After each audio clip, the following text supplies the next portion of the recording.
La iglesia prevalece a pesar de las circunstancias. ¿Sabes por qué? Porque la iglesia eres tú y soy yo. Somos aquellos escogidos para anunciar el mensaje de amor, un amor que nos acerca, nos vuelve una familia. Llevemos este mensaje a todo mundo, corramos la carrera y contagiemos de vida a los que nos rodean. Amemos y sirvamos como Jesús lo hizo.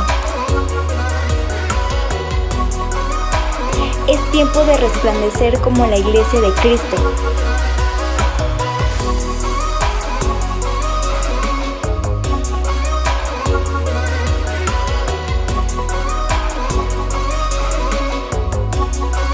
Cautivados por Él para amar a todos.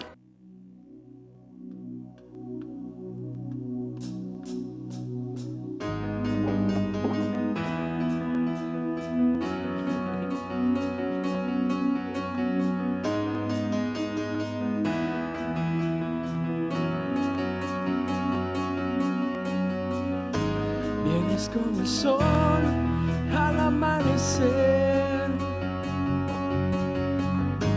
tinieblas huirán ante tu poder, y como el alba se levanta de la oscuridad, tú vienes desde Sion a salvar, y tú no te tardarás. Vienes como el sol al amanecer, tinieblas huirán ante tu poder, y como el alba se levanta de la oscuridad, tú vienes desde Sion a salvar, tú no te tardarás. Tú vienes desde Sion a salvar, tú no te tardarás.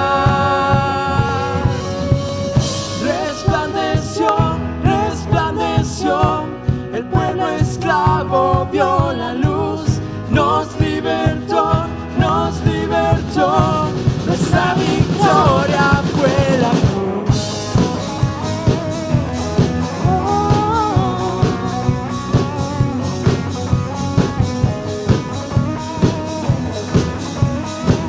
Nada queda fuera de tu control, nada queda fuera de tu autoridad.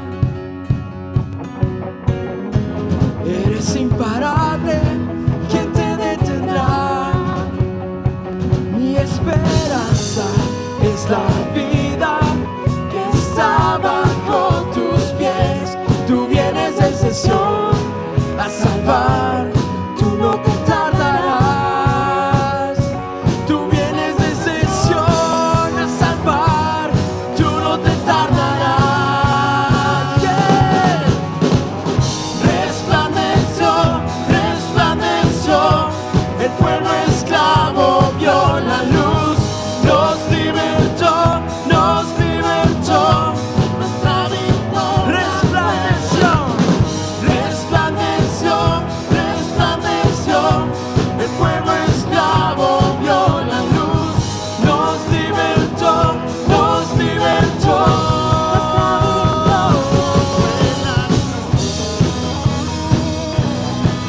es su amor quien nos libertó del pecado, y ahora podemos cantar libres que tú eres santo. Aleluya, aleluya, libre soy. Sea la gloria al que venció. Aleluya, libre soy. Sea la gloria al que venció. Aleluya, libre soy. Sea la gloria al que venció. Juntos decimos, aleluya.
gloria, la honra, el poder, la alabanza, Señor, porque tú eres digno, porque tu amor sobrepasa multitud de errores, tu amor incomparable, incontenible, en el cual no hay temor, ese profundo amor que nos limpió, que nos compró con su sangre, ese amor.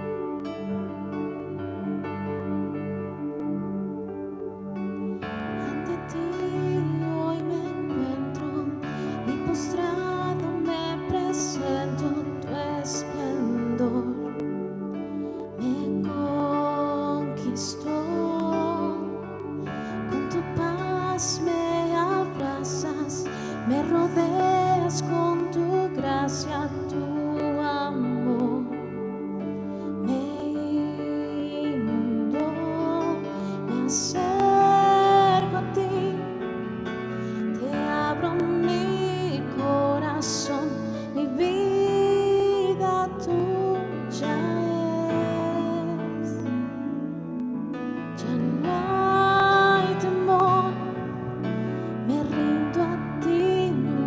Ante tu amor, oh, tu amor.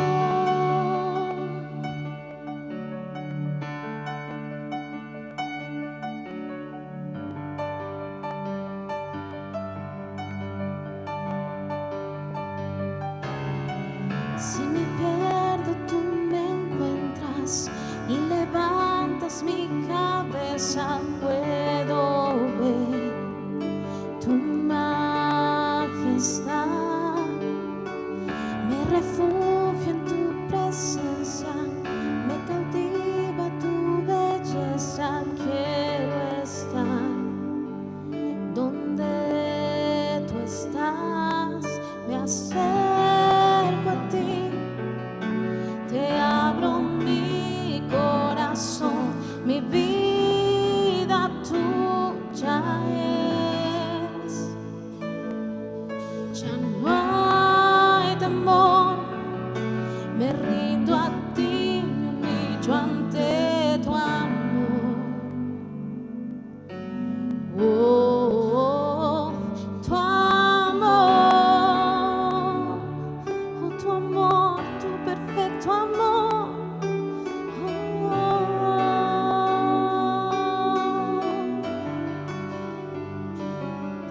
Profundo amor que lava mi interior, escucha mi clamor, te necesito, Dios. Cantaré, mi voz levantaré, Jesús te buscaré, tu rostro quiero ver. Oh, profundo, profundo amor que lava mi interior, escucha mi clamor, te necesito, Dios. Cantaré, mi voz levantaré, Jesús te buscaré, tu rostro quiero ver, me acerco a ti, te abro mi corazón, mi vida tuya es. Oh, ya no hay temor, ya no hay temor, me rindo a ti, me humillo ante tu amor, oh, tu amor, oh, solo ante tu amor que echa fuera todo temor.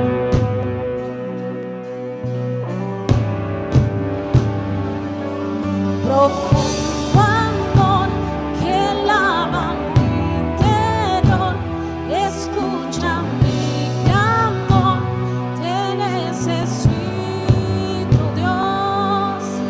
Canta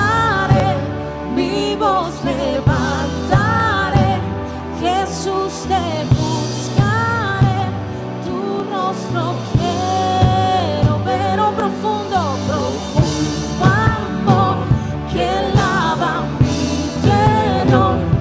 Escucha mi clamor, te necesito, Dios.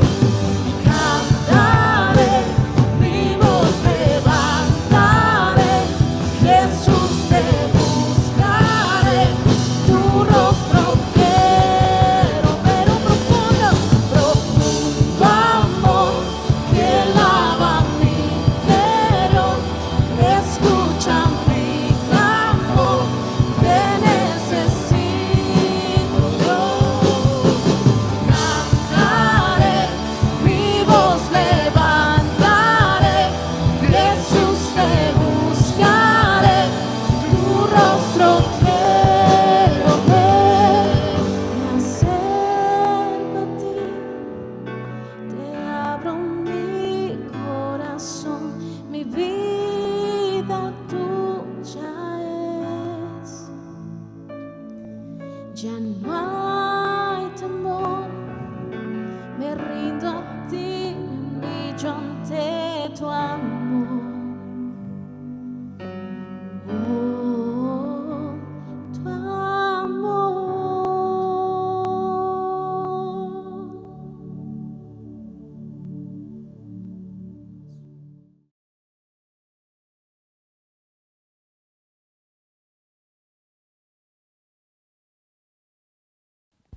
Hola, muy buenas noches a cada uno de ustedes. Para mí es un honor, es un privilegio el poder estar aquí nuevamente para poder seguir conociendo más al Señor a través de su palabra. Estamos en una serie que estamos viendo todo lo que tiene que ver con el libro de Lucas, conociendo más acerca de la vida de Jesús, conocer su desenlace, su ministerio, sus prodigios, sus señales, sus enseñanzas, que para nosotros es una gran bendición conocer la persona de Jesucristo. Qué bueno que estás aquí en este tiempo, repito, para mí es un honor el poder hacerlo. Y hoy vamos a continuar el estudio de este libro,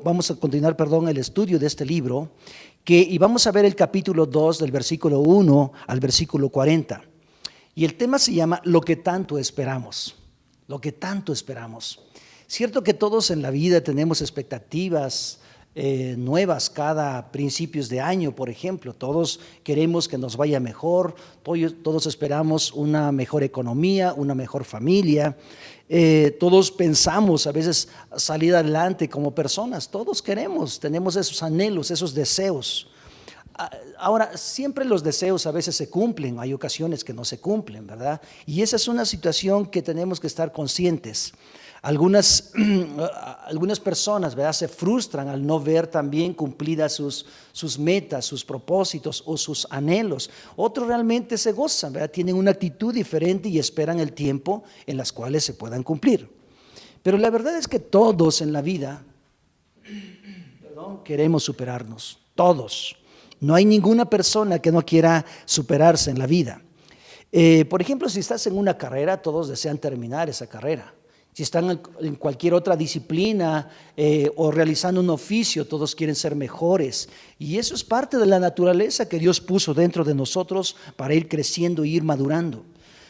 Algunos, por ejemplo, algunos jóvenes que no se han casado, bueno, ya se quieren casar, ¿verdad? Y bueno, pues dicen por ahí que el matrimonio es como un limón, ¿verdad? Que los que están adentro, dice que hacen gestos, y los que están afuera se les hace agua a la boca. Bueno, el punto es que todos tenemos el deseo de que nos vaya bien en la vida. Perdón. Todos esperamos en alguna área, repito, cosas nuevas, cosas mejores. La pregunta es, ¿qué es lo que tú estás esperando en este 2020? ¿Qué es lo que anhelas? ¿Qué es lo que deseas? ¿Qué deseas que Dios haga en tu vida? ¿Qué deseas que Dios cumpla en tu vida? Ahora, ¿a qué te comprometes también? Y en el libro de Lucas, en el capítulo 2, vemos nosotros realmente varios acontecimientos. Vemos ahí en esa parte lo que es el nacimiento de Jesús. Pero también vemos nosotros el asombro y la sorpresa de pastores que al ver a Jesús oír la noticia, de que había nacido el Salvador, Jesús mismo, dice que ellos se maravillaron, ¿verdad? Y la reacción de ellos fue adorar, bendecir el nombre del Señor, ¿verdad? Porque realmente eso es lo que provoca, ¿verdad? Cuando nace alguien importante o vemos algo importante en nuestra vida. Y para ellos era algo extraordinario, ¿verdad? Pero también vemos que Jesús fue presentado al Señor. Una vez que ya nació, fue presentado por sus padres, y que es una indicación que, claro, la palabra del Señor nos muestra, ¿verdad? Que debemos de, como padres, presentar a los hijos. Es muy diferente el bautismo. El bautismo representa alejados del pecado, apartados del pecado, muertes al pecado, y tomar una decisión para vivir una vida nueva. Eso representa el bautismo. Pero la presentación tiene que ver con la dedicación que nosotros damos o la actitud que tomamos, o los pasos o la acción que tomamos nosotros como personas para traer a nuestros hijos al Señor y darle gracias, ¿verdad? Por la vida de ellos, por la bendición que Él nos da. Pero también nosotros, en esta misma escritura, vemos personas obedientes, refiriéndome directamente ¿a quién? A José y a María. Personas que fueron obedientes. Ellos estuvieron dispuestos ¿a qué? A obedecer al Señor en todas las indicaciones que estaban plasmadas en la escritura. ¿Qué hacer, por ejemplo, con el hijo, con el bebé, ¿verdad? Como ya un niño más adelante en su formación, en su educación. Ahora, todo este contexto que vemos aquí en esta parte de la escritura es un contexto muy sencillo, ya que Jesús menciona, ¿verdad?, que nació en un pesebre, en un lugar muy sencillo. No había un lugar propio, no había comodidades, mas sin embargo el Hijo de Dios, Dios mismo permitió, ¿verdad?, que Jesús tuviera esta condición. Ahora, no porque Jesús no tuviera esa posibilidad o Dios no pudiera dotar a sus padres, ¿verdad?, para que Jesús tuviera un nacimiento diferente. No, Dios así le plació. El punto es que, por otro lado, nosotros también vemos, ¿verdad?, en esta parte, vemos a dos ancianos. Un hombre que dice la escritura que ya era de una edad avanzada y él esperaba la promesa del Señor. Él esperaba ver que el Mesías viniera. Él, estudiando las escrituras a través de los profetas, en cierta manera el Espíritu Santo vemos que le convence a él que Jesús se acercaría, y ese era uno de los sueños para él, ¿verdad? Que tanto que él es el que presenta, ¿verdad?, a Jesús y ora por él y bendice a sus padres. Pero también vemos a Ana, una profetisa, dice la escritura. Una mujer, dice que era viuda de una edad ya avanzada, más de 80 años esta mujer, pero ella dice que tenía muy bien definidas sus convicciones o sus disciplinas, tanto que dice que ella era una mujer que constantemente estaba en el lugar de oración, el lugar de adoración, que era la sinagoga o el templo, el lugar de reunión donde ellos estaban. Y nos damos cuenta nosotros que para los judíos en ese tiempo los ancianos representaban algo muy importante.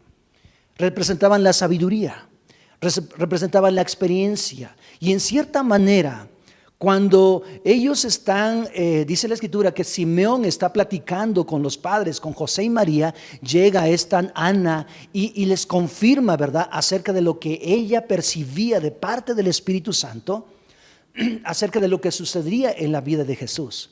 Les comenta a ellos que habría problemas, había situaciones, había tropezaderos, había descontentos, habría en cierta manera personas que aceptarían la vida o la forma de cómo Dios envió a Jesucristo.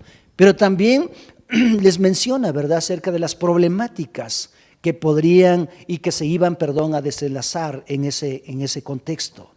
Ahora, es muy importante que podamos entender nosotros cuál es el propósito por las cuales el Señor Jesús nació.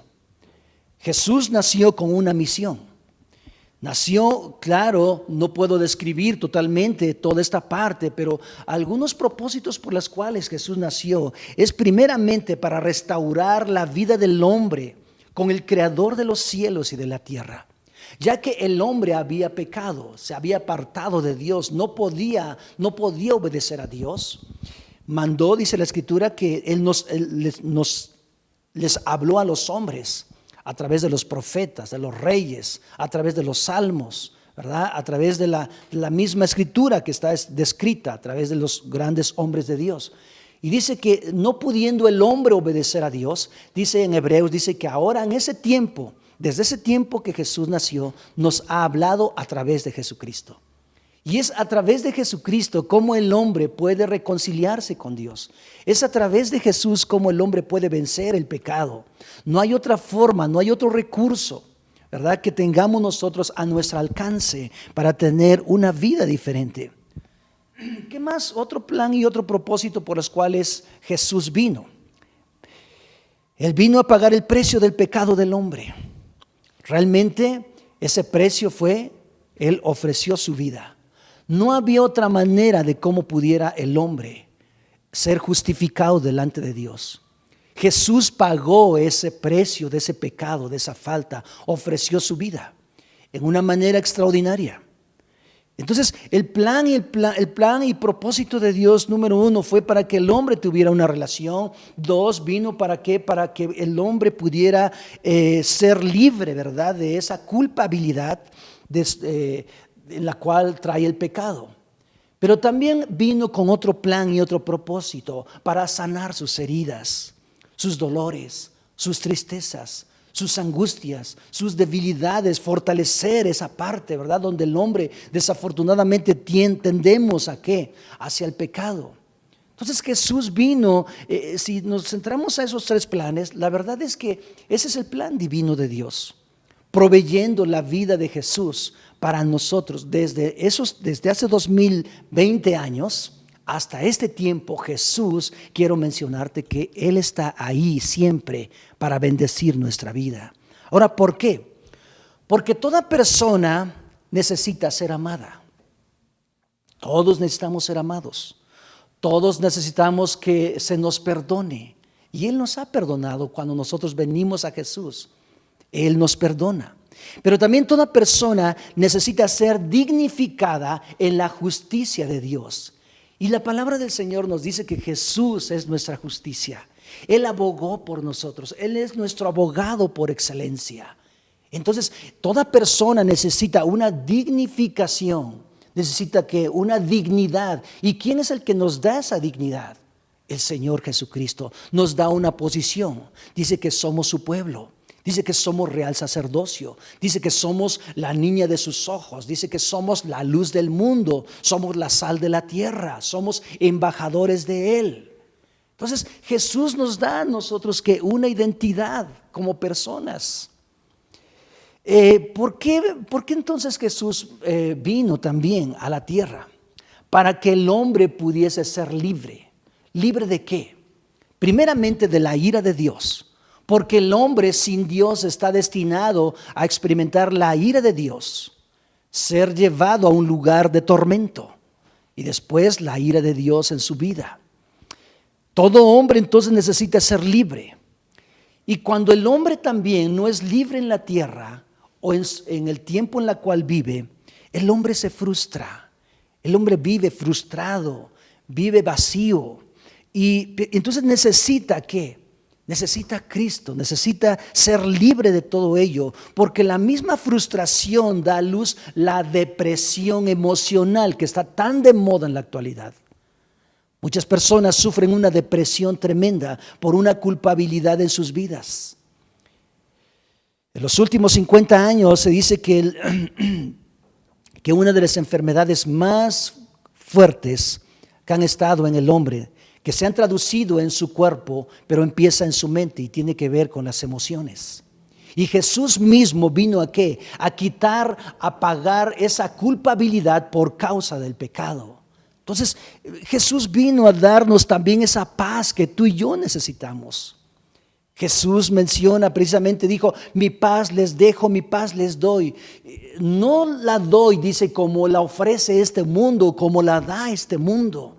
La paz de Cristo en nuestra vida dice que traspasa todo el entendimiento de los hombres.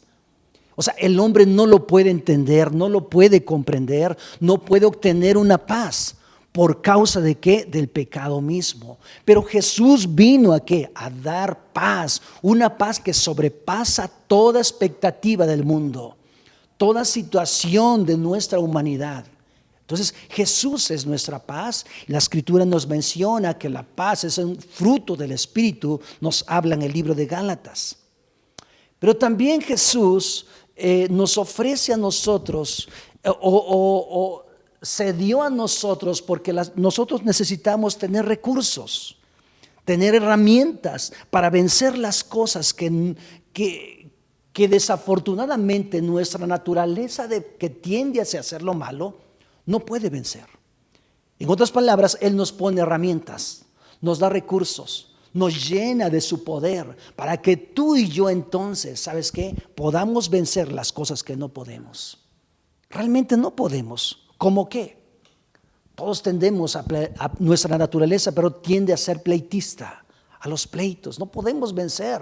Hay ocasiones que hay personas que toman cursos y se van a un lugar aislado y hacen compromisos y tantas cosas, ¿verdad? Que el hombre busca en poder salir de los pleitos, pero no es posible porque habitamos en una naturaleza que tiende a hacer lo malo.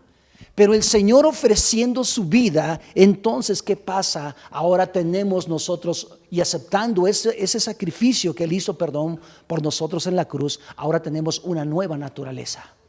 Y entiendo que hay una guerra, hay una lucha, lo que dice la palabra del Señor en Gálatas 5. También nos menciona que la carne, dice, se opone contra el Espíritu. Hay una guerra, hay un conflicto. Entonces el hombre está sumergido, el hombre natural está sumergido en pleitos, en celos, en iras, en contiendas, en herejías. O sea, en otras palabras, en hacer cosas que están ajenos a la voluntad de Dios. El hombre entonces natural está sumergido a veces o está expuesto a caer en el ocultismo, en la hechicería, en la santería, en la adoración a lo oculto. El hombre natural busca esas cosas porque quiere ser lleno, pero es imposible en su naturaleza. Tiene que venir a Jesucristo. El hombre está sumergido también en situaciones, cuando vienen situaciones de depresión, de tristeza, o simplemente no le sabe dar el lugar a las cosas. Entonces cae en situaciones como decepciones, borracheras, orgías, adulterios, idolatrías, envidias, avaricias, altivez, orgullo, anarquía, rebeldía. Personas que dicen, yo quiero portarme bien, quiero ser obediente, quiero hacer las cosas que a Dios le agradan, pero no pueden, porque es imposible. Solamente la vida de Jesús en nosotros es lo único que puede cambiar y transformar nuestra vida. A eso vino Jesús.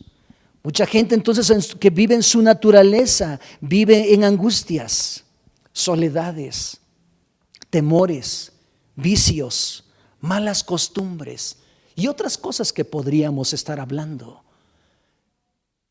Entonces necesitamos nosotros la vida de Jesús. En el libro de Lucas entonces, en el capítulo 2, versículo 8 dice, esa noche dice voy a leer en esta parte, voy a leer la versión NTV, y dice, esa noche había unos pastores en los campos cercanos que estaban cuidando sus rebaños de ovejas. De repente apareció entre ellos, dice, un ángel del Señor, y el resplandor de la gloria del Señor los rodeó. Los pastores estaban aterrados, pero el ángel, ¿qué dice? Los tranquilizó. Y dice, les dijo, no tengan miedo, dijo, les traigo buenas noticias que darán gran alegría a toda la gente. ¿Quién es el único entonces que puede darnos una plenitud de vida, aún en los tiempos difíciles, aún en las circunstancias adversas? Otra versión dice que los llenará de gran gozo. Y la palabra gozo significa plenitud de vida. Entonces la gente, nosotros, las personas necesitamos la vida. El punto es que, que entendamos que por esa razón Jesús nació. Y dice que el ángel les mencionó a estos pastores, ¿verdad?, que estaban allí en ese lugar. Dice, y los consoló porque estaban aterrados, ¿verdad?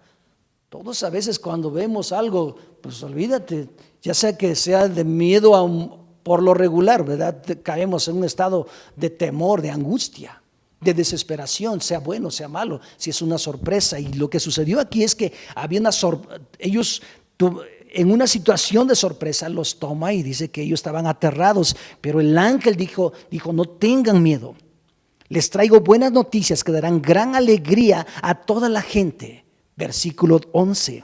El Salvador, sí, el Mesías, el Señor, ha nacido hoy en Belén, la ciudad de David. Qué alegría, qué entendimiento de estos hombres, ¿verdad? Porque muchos podemos ver que Jesús está tan cerca, oímos la palabra del Señor, pero no la entendemos. Y estos hombres fueron entendidos que Jesús, el Hijo de Dios, había nacido por el mensaje ciertamente que recibieron ellos. Ahora, qué importante es entender que Jesús es el único que puede traer alegría al corazón del ser humano, plenitud de vida. En el libro de los Hechos, en el capítulo 8, versículo 4 en adelante, la versión Valera, fíjate nada más cómo es el desenlace de la iglesia, la primera iglesia, los primeros cristianos, ¿verdad? En el libro de los Hechos, cuando dice que una vez que fueron llenos del Espíritu Santo, ellos salieron a compartir, a anunciar las buenas noticias a la gente, ¿verdad? De llevarles el mensaje de salvación, o sea, llevarles la palabra de Dios, hablarles de Jesús, de la persona de Jesucristo. Y dice que lo que había en aquellas ciudades, dice que fue algo extraordinario, ¿verdad? Lo que pasó al oír la palabra de Dios. En el versículo 4, el capítulo 8 de los Hechos, dice,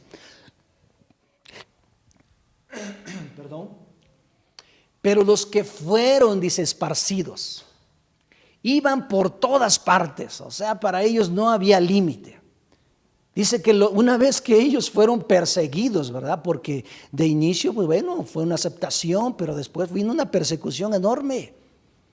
No los querían a los cristianos, no los querían y era una situación complicada, pero lejos de que ellos se callaran, ellos anunciaban por todos lados, ¿verdad? Entonces la gente en cierta manera se gozaba y dice en esta parte, iban por todas partes anunciando el evangelio. Entonces Felipe, ese Felipe, ¿verdad? Uno de los hombres que fueron elegidos, ¿verdad? Ahí en Hechos 1 también, ¿verdad? En Hechos 6, perdón. Pero menciona y dice que entonces dice Felipe, descendiendo a la ciudad de Samaria, les predicaba ¿a quién? A Cristo. Qué increíble es esta parte, porque dice, les predicaba a Cristo y la gente unánime, o sea, llena o sea, tomando una actitud de buscar, ¿verdad? De anhelar ser bendecida por el Señor. Dice, y la gente unánime escuchaba atentamente las cosas que decía Felipe.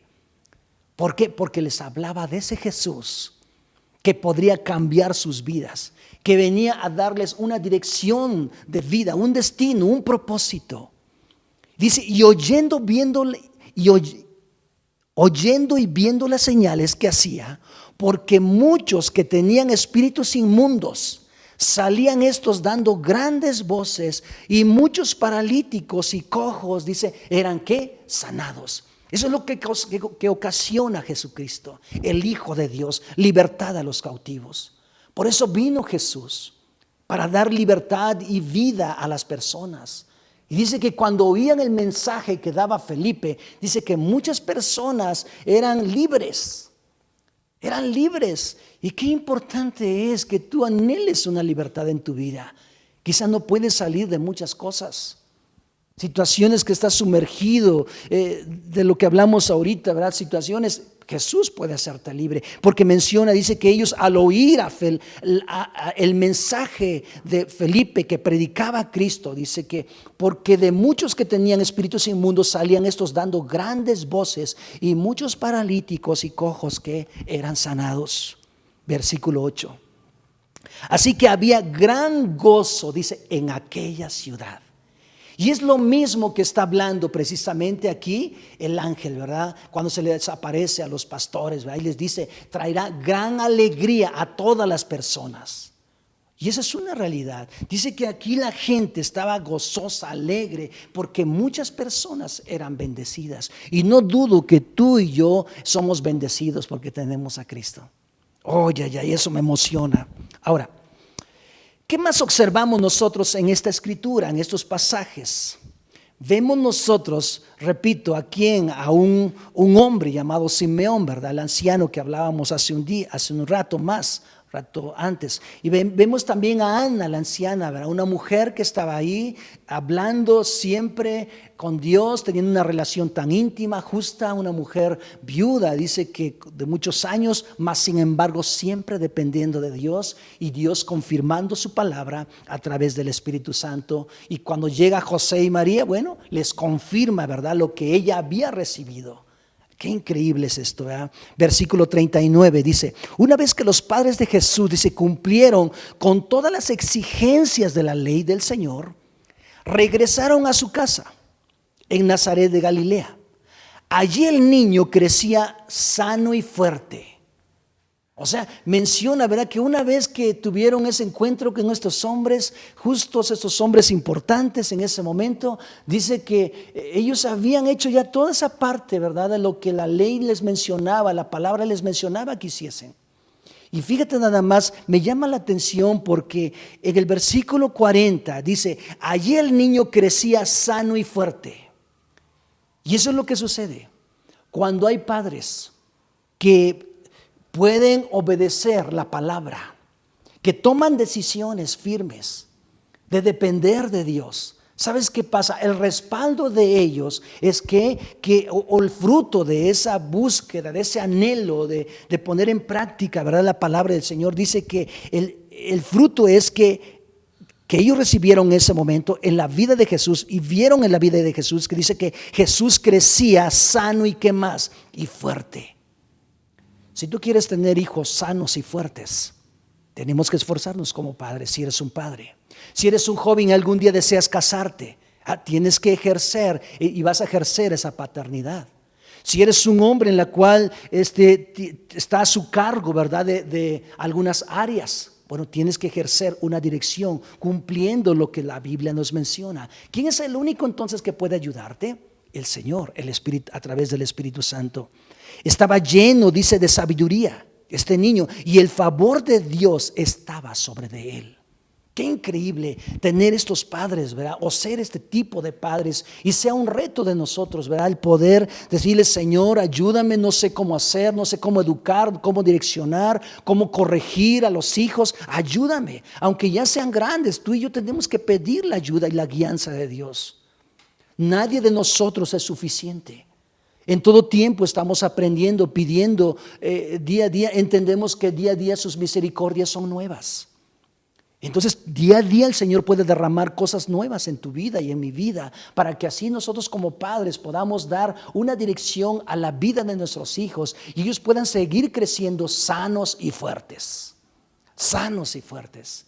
Y entonces ser jóvenes, ¿verdad?, cuando ya sean jóvenes o tengan una edad, cuando tengan que tomar decisiones, sean que jóvenes, señoritas, llenos de sabiduría, y que Dios esté con ellos. Es lo que deseamos, que a nuestros hijos les vaya bien, pero tenemos que ser diligentes en esas áreas. Ahora, por otro lado vemos a Dios, por un lado vemos aquí, en este contexto, vemos a Dios el Padre cubriendo la necesidad del hombre a través de Jesucristo. Pero por otro lado vemos a Dios usando a personas, repito, como José y María, para llevar ¿a quién? Llevar esta tarea y así se pudiera cumplir el plan de Dios.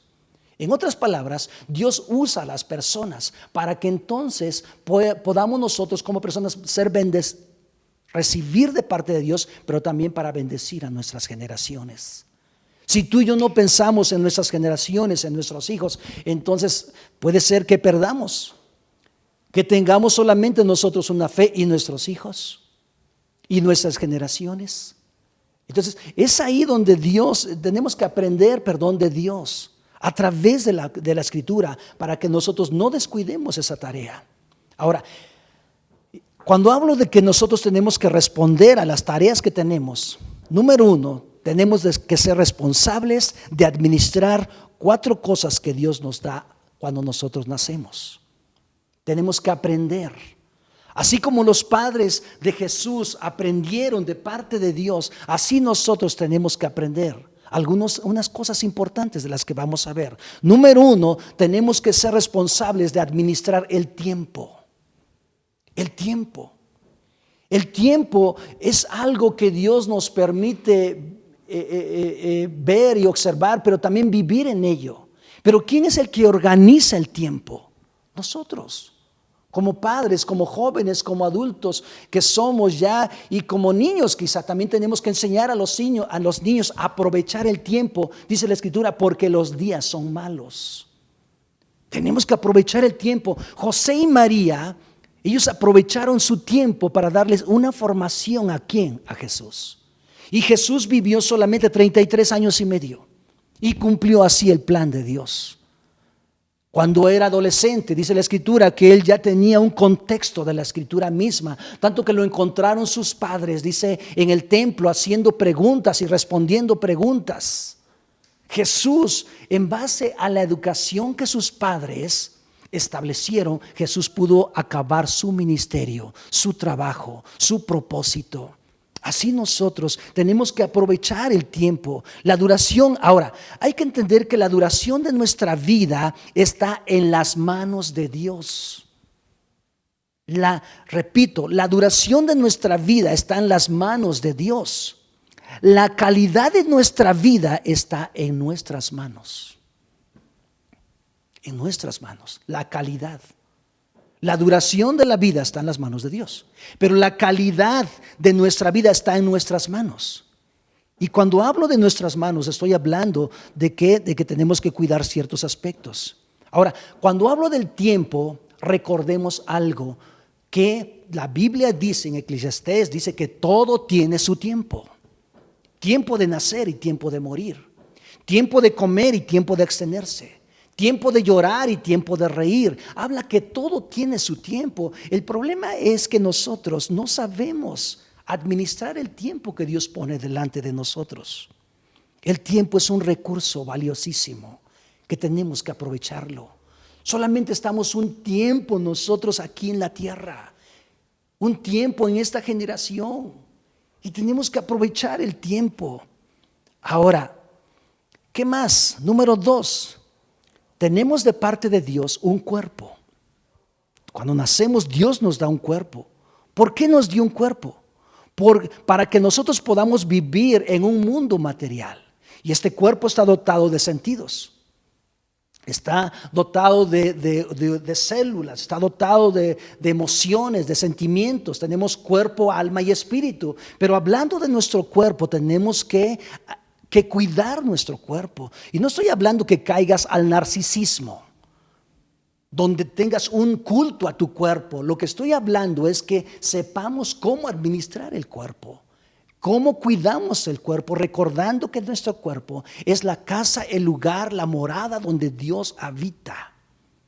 En esos tiempos que estamos en una pandemia, pues realmente, ¿verdad?, las personas más vulnerables, en cierta manera, es porque en cierta forma están en una situación de enfermedad o situaciones difíciles en su cuerpo. Y no precisamente son muy adultos, muchos jóvenes, pero no cuidamos el cuerpo. Ahora, ¿por qué el Señor nos dio un cuerpo? Les decía hace un rato, para poder vivir en un mundo material. También para poder relacionarnos con otras personas.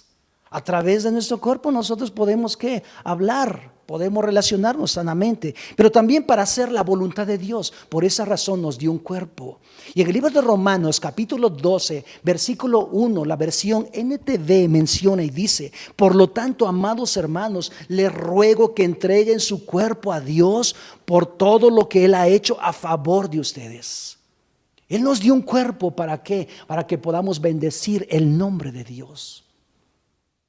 Y sigue mencionando y dice que sea un sacrificio vivo y santo. La clase de sacrificio que a Él le agrada es la verdadera forma de adorarlo. que tu cuerpo adore a Dios. Todo lo que haces con tu cuerpo pueda bendecir el nombre del Señor. El libro de Hebreos también nos menciona, ¿verdad?, acerca de que Jesús mismo ofreció su cuerpo y habló acerca de un sacrificio. Y dice Hebreos capítulo 10, versículos 5 al 7. Dice, por eso, cuando Cristo vino al mundo, le dijo a Dios, no quisiste sacrificios de animales ni ofrendas por el pecado, pero me has dado un cuerpo para ofrecer. Me has dado un cuerpo para ofrecer. No te agradaron las ofrendas quemadas ni otras ofrendas por el pecado. Luego dije, aquí estoy, oh Dios, he venido a hacer tu voluntad, como está escrito acerca de mí en las Escrituras. Aquí está mi cuerpo, ofrece tu vida. Si eres joven, ofrece tu vida. Si eres joven, tienes mucha fuerza. La Biblia dice, la gloria de los jóvenes es su fuerza. Hijo, es increíble.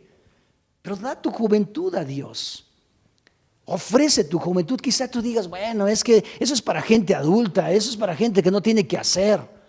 Yo te aconsejo que si eres joven, dígale, Señor, quiero enamorarme de ti. Si eres adolescente y quizá no entiendes muchas cosas, dile, Señor, te entrego mi vida. Pero qué increíble es, o qué glorioso es que tú puedas desde tu juventud amar a Dios y puedas honrar a Dios a través de tu cuerpo. Versículo 12 del mismo capítulo dice, pero nuestro sumo sacerdote se ofreció a sí mismo a Dios como un solo sacrificio por los pecados, hablando de Jesús, válido para siempre. Luego se sentó en lugar de honor a la derecha de Dios. O sea, Jesús tuvo que ofrecer su cuerpo, alabó y honró a Dios a través de su cuerpo. Y tú y yo somos responsables, tenemos la responsabilidad y compromiso de cuidar nuestro cuerpo, que sea para Dios. Número 3, cuando nosotros nacemos también con una mente. Con una mente. Hay mentes mal programadas. Hay mentes que están fuera de un contexto. Ahora, ¿es posible tener mentes vanas? Lo que la Biblia nos menciona. ¿Es posible que nuestra mente esté desviada y podamos decir o recibir ese calificativo de que nuestros pensamientos son vanos? Es posible. La Biblia menciona en el libro de Efesios capítulo 4 versículos 17 al 18. Dice, con la autoridad del Señor digo lo siguiente, ya no vivan como los que no conocen a Dios, porque ellos están irremediablemente confundidos, tienen la mente llena de oscuridad, vagan lejos de la vida que Dios ofrece, porque cerraron la mente y endurecieron el corazón hacia Él. Mentes vanas, vagando. Si tú te das cuenta, hay personas que yo les veo ahí a veces con una personalidad, ¿verdad?, con una imagen, con una presencia, ¿verdad?, de mucha educación, de mucha cultura, pero tú los escuchas hablar y hablan puras burradas.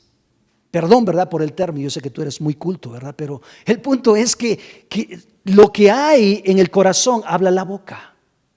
El punto es que dice en la Escritura que hay mentes vanas. Mentes que no saben su plan y su propósito en la vida, no saben por qué nacieron, no saben qué van a hacer, no saben hacia dónde van. Y por consiguiente son presa fácil ¿de quién? De las trampas del enemigo. Hay mentes vanas, tenemos que cuidar entonces nuestra mente. Hay mentes también corrompidas. Tito capítulo 1, versículo 15 al 16, fíjate nada más, dice la Escritura, estoy viendo la versión NTV, y dice, todo es puro para los de corazón puro. En cambio, para los corruptos incrédulos, nada es puro. Lo que hemos hablado, hay personas tan negativas, todo es problema, todo es difícil. Tengo un amigo ahí por ahí, les he comentado, ¿verdad?, que hablando con él muchas veces, oye, ¿cómo estás? ¿Cómo te va? Mal. ¿Y cómo están las cosas? Difíciles, mal. No he oído de muchas veces que hablo con él, no he oído una buena noticia. En todo tiempo, todas las cosas están mal. Este gobierno, estos nos van a matar, el trabajo está peor. No, ya me estoy haciendo viejo, ya no puedo. No, todo es queja. Hay personas así tan pesimistas. Personas que desafortunadamente no ven a colores, ven solamente blanco y negro. Cerrados a posibilidades, cerrados a un cambio, a una transformación de parte de Dios en sus vidas. Y esas mentes son mentes corrompidas, que desafortunadamente pues es una causa, o la causa por las cuales se da ese tipo de pensamientos o mentes es por la incredulidad que en ellos hay, lo que dice la Escritura. Dice, en cambio para los corruptos incrédulos nada es puro, nada es puro, o sea, nada tiene solución, en nadie se puede confiar. Y sí, la Biblia dice, maldito el hombre que confía en el hombre. El punto es que hay gente tan pesimista que caminan en toda la vida tan inseguros, porque dice, tienen la mente y la conciencia corrompidas. Tales personas afirman que conocen a Dios, pero lo niegan con su vana manera de vivir. Son detestables y desobedientes. No sirven para hacer nada bueno. Ay, no sirven. Increíble, ¿verdad? Porque por eso tenemos que cuidar nuestra mente. Tú eres el responsable. Lo que tú piensas, ya no me acuerdo si es el Salmo o es Proverbios, pero menciona y dice, tal es el pensamiento del hombre, tal es él. Lo que está dentro sale afuera, sale al exterior. Tenemos entonces que considerar que Jesús dijo, de la abundancia del corazón, dice, habla la boca. Pues tenemos que cuidar nuestra mente. Pablo dice que tengamos la mente de Cristo. Entonces el punto es, amados, es que tenemos que considerar, dejar esa mente corrompida que desafortunadamente es causa de qué, o es causada por la incredulidad de nosotros. Pero también hay una mente reprobada. La mente reprobada desafortunadamente nos lleva a una situación totalmente ajena a una vida una vida plena, a una vida que cumpla los planes y propósitos de Dios. En Romanos capítulo 1, versículo 21 dice, en adelante dice, es cierto, ellos conocieron a Dios, pero no quisieron adorarlo como a Dios ni darle gracias. En cambio, comenzaron a inventar ideas necias sobre Dios. Como resultado, la mente les quedó en oscuridad y confusión. Es una mente reprobada. Versículo 28. Por pensar que era una tontería reconocer a Dios. O sea, hay personas que en este tiempo se dice que más del 30%, se dice que más de ese porcentaje en la actualidad, que anteriormente estaba en la iglesia, conocía en cierta manera a Dios o empezaba a incursionar en la fe o tener un despertar en su vida por amar a Dios, se dice que en estos tiempos, más del 30%, hay gente que no sabe nada ahorita de Dios. Están extraviados. Se ven ajenos, alejados. Y dice la Escritura que dice, por pensar que era una tontería reconocer a Dios, Él los abandonó a sus tontos razonamientos y dejó que hicieran cosas que jamás deberían hacerse. Se llenaron de toda clase de perversiones, pecados, avaricia, odios, envidias, homicidios, peleas, engaños, conductas maliciosas y chismes. Increíble. Dice que dejar a Dios. Si tú en este tiempo has considerado, vamos a abrir ya en unos días lo que es las instalaciones de la iglesia. Pero si tú te has apartado de Dios, no de la iglesia sino de Dios, considera en volver, considera nuevamente en venir a Cristo. Porque de otra manera dice que una mente completamente reprobada invadirá tu vida. Y entonces el fruto de esa mente dice que se traducirá en lo que estamos viendo: pecados, avaricia, odios, envidias, homicidios, peleas, engaños, conductas maliciosas y chismes. Son traidores, insolentes, arrogantes, fanfarrones y gente que odia a Dios. Tenemos entonces que cuidar la mente. Inventan nuevas formas de pecar y desobedecen a sus padres.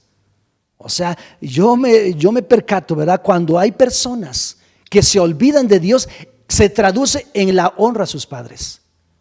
Entonces, cuando un hombre, una persona, un joven, un niño no honra a sus padres, ¿sabes qué? Es por causa de que se han olvidado de Dios. Es una realidad, porque viven en una mente reprobada. En una mente ajena a la vida de Dios, no logran comprender el beneficio que trae el poder honrar a los padres. Y no solamente estoy hablando de los padres físicos, sino los hombres que nos presidieron, que nos antecedieron. Honrarlos. Porque nosotros somos fruto de hombres, de familias que hicieron muchas cosas amando a Dios para que tú y yo ahora podamos estar aquí. Pero dice que estos hombres son ingratos. Estas personas, una vez que conocieron a Dios y dejaron a Dios, dice muy claramente que se envanecieron en sus propios razonamientos, tomando este tipo de vida, viviendo de esta forma. Entonces tienes que cuidar tu mente. Inventan nuevas formas de pecar y desobedecen a sus padres, no quieren entrar en razón, no cumplen lo que prometen, son crueles y no tienen compasión. Saben bien que la justicia de Dios exige que los que hacen esas cosas merecen morir, pero ellos igual las hacen. Peor aún, incitan a otros a que también que las hagan. Increíble. Tenemos que cuidar nuestra mente. La solución a todo esto es que tenemos que programar nuestra mente. ¿A qué? A que nuestra mente se renueve. Renovación significa volver al estado original. Y para que esto suceda, leímos en Romanos capítulo 12, versículo 1, dice que ofrezcamos nuestros cuerpos en sacrificio vivo, santo y que es agradable a Dios, y que sea nuestra manera de vivir. Para que entonces, dice, comprueben la buena voluntad de Dios, que es agradable y perfecta. Pero nos menciona entonces, dice, cambien su manera de pensar, renueven su mente. Si tú y yo deseamos que suceda este cambio y ver verdaderamente, ver la voluntad de Dios en nuestra vida, tenemos que renovarnos. Y cuando hablo de renovarnos, tiene que ver desde el interior. O sea, dejamos que Cristo obre en nuestra vida. Y entonces nuestra manera de vivir va a ser diferente. Pero también una mente programada tiene que ver con una mente que entrenada. Entrenada. Tenemos que ejercitarnos en esa parte. Y en el libro de Efesios 4, 22 y 23, dice la palabra del Señor que tenemos que entrenar nuestra mente. Y cuando hablo de entrenamiento es cuando, un ejemplo, hablemos del deporte de básquetbol. Para poder en un momento dado ser una persona certera y que enceste en el lugar donde tiene que hacerlo, en el aro, tiene que haber mucho tiempo, mucha dedicación, mucho esmero, mucha práctica. Entonces, ¿qué pasa? Calcula, al paso del tiempo ya le aplica la fuerza apropiada, aplica la distancia, ve la distancia, la fuerza. Es más, ya en esa parte el cálculo se desarrolla. Y entonces, ¿pero es en base a qué? Al entrenamiento, a la constancia. Y dice la palabra del Señor en Efesios 4, 22 y 23, está hablando precisamente acerca de ello, que tenemos que hacerlo. Ahora, cuando hablo de entrenamiento, estoy hablando que hay que entrenarla a amar. Amar a Dios, amar a nuestros enemigos, a orar por los que nos persiguen. Amar. Porque Dios, quiero decirte que dice la Escritura que Él amó al mundo. Y no porque lo mereciéramos, sino porque Él es Dios, Él es nuestro modelo. El punto es que nosotros solamente amamos a los que nos aman. Tú me tratas bien y yo te trato bien. Tú me echas porras y yo te echo porras. Eso es natural. Pero Jesús dijo algo más. Dijo que amemos a nuestros enemigos, que oremos por los que nos persiguen, por los que nos ultrajan. Y eso es diferente. Y entonces haciendo, dice, habréis hecho algo más. Entonces tenemos que entrenar nuestra mente, amar, no solamente amar a Dios, también amar a los demás. Tenemos que amar a nuestros líderes, tenemos que entrenar a nuestra mente a perdonar. Es increíble que nosotros no somos capaces de pasar la falta, donde dice la Escritura, con misericordia y verdad, dice, se corrige el pecado. Y a veces nosotros nos ponemos como jueces, ¿verdad? Y no podemos perdonar a los que un momento dado hicieron un agravio en contra de nuestra vida. El punto es que Jesús nos perdonó. Cuando Él estaba en la cruz, dice la Escritura que Él dijo, Padre, perdónalos, porque no saben lo que hacen. Entrenar nuestra mente a perdonar. Y no es porque lo merezcan, no es porque sean dignos, no. Pero a veces decimos, ¿verdad? Cuando alguien viene y nos ofrece disculpas, reconoce que la regó. Y fíjate nada más, hasta eso la regamos. Hasta eso somos, como te diré, tenemos un orgullo, hasta para recibir el perdón. Pensemos que la persona viene y nos dice, oye, ¿sabes qué? Reconozco que la regué por esto y por esto. Te pido que me perdones, me disculpes. Y nosotros, vea, ahí estamos. Es más, ni los vemos a la cara. Ahí estamos viendo por acá. Entonces sacamos un argumento tan justo, aparente, y decimos, que te perdone Dios. Yo no soy nadie para perdonarte.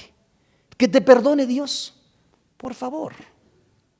O sea, el orgullo hasta arribota.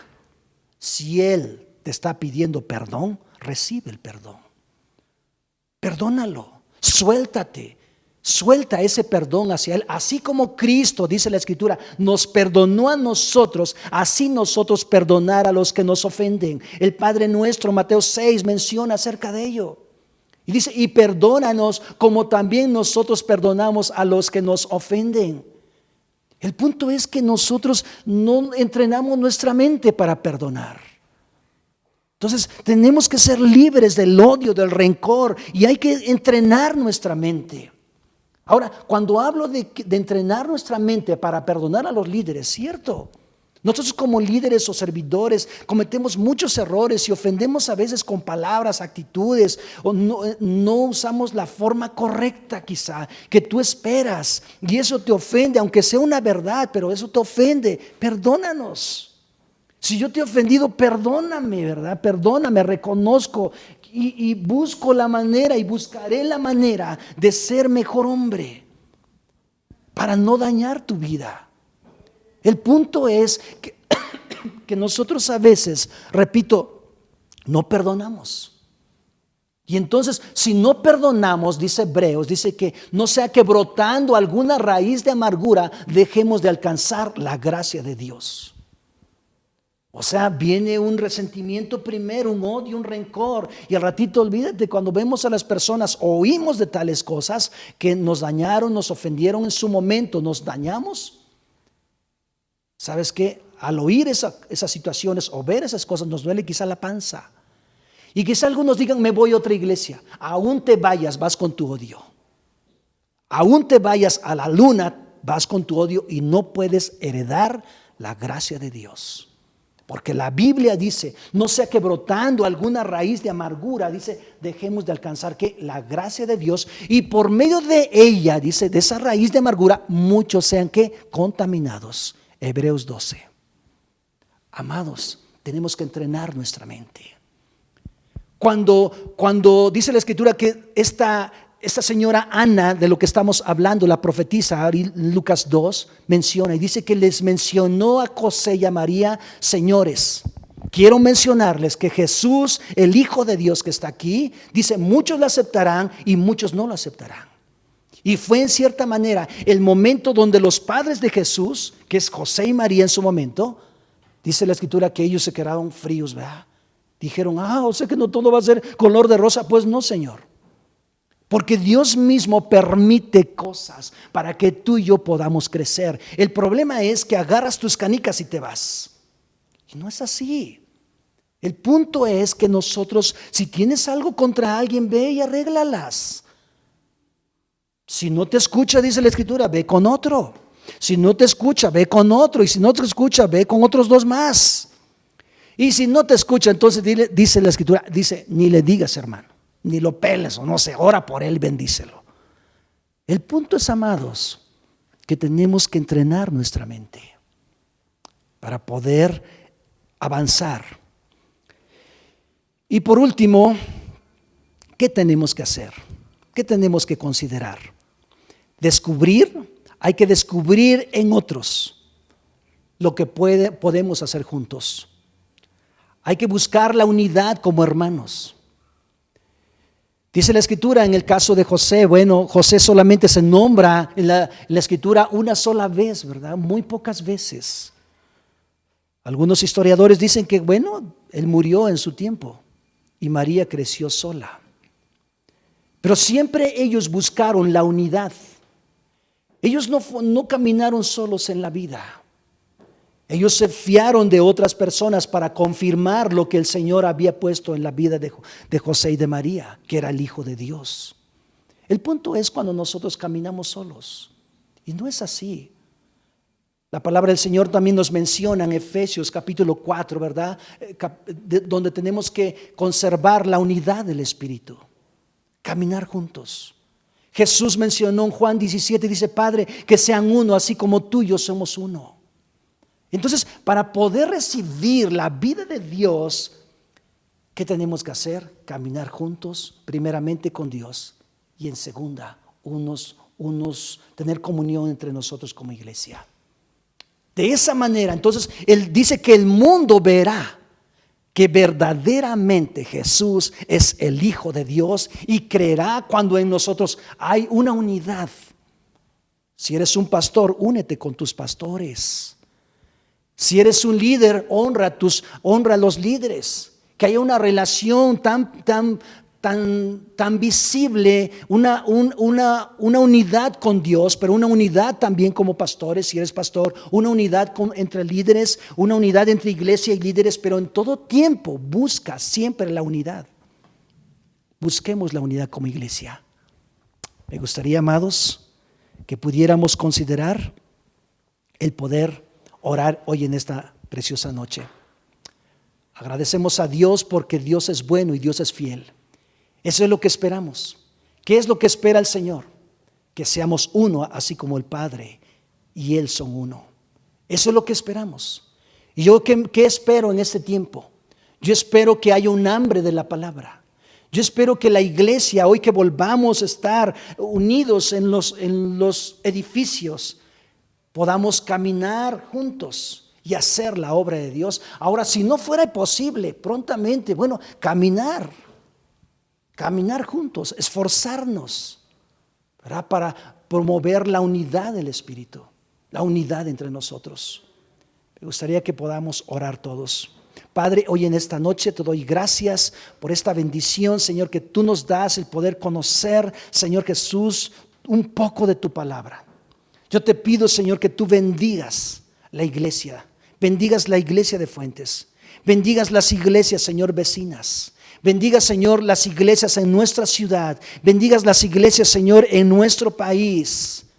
Señor, yo te doy gracias porque eres bueno y fiel con nosotros. Yo espero, Señor Jesús, Señor mi Dios, que las iglesias podamos caminar juntas haciendo la obra de Dios. Ayúdanos, Padre. Gracias por esa gran bendición que tenemos, el poder estar juntos como hermanos y como familia en la fe. Dios te bendiga mucho y gracias por estar con nosotros y nos vemos el próximo jueves. Deseamos que Dios te bendiga, Dios te ayude, Dios te guarde y Dios siga poniendo su mano sobre tu vida y tu familia. Gracias y bendiciones. Buenas noches.